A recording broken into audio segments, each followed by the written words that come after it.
Hey guys, welcome back to our channel. For today's video, we'll quickly talk about converting SPayLater to GCash. Before we dive in, let's clear this up.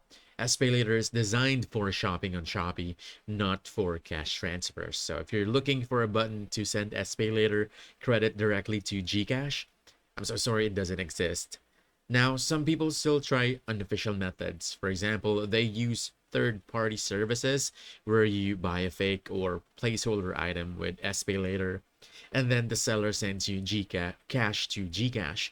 Now, of course, this is a very risky method and can get your account banned, or worse, you could get scammed. Another option they do is the resell method. They buy goods using SPayLater, then resell them for cash. The problem is it takes time, effort, and sometimes you end up losing money because you sell at a lower price. So what's the best thing to do?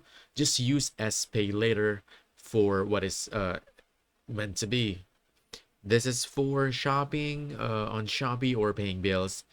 That's it, guys. To sum it up, yes, there are ways to turn SPayLater into Gcash, but they're very risky and not recommended. The safest way is to stick to the official Shopee and Gcash services. And if you need real cash, you're better off using Gcredit or Gloan, since those are designed for that purpose. That's it. We hope this video helped you out. Like and subscribe to our channel for more helpful videos. Thanks.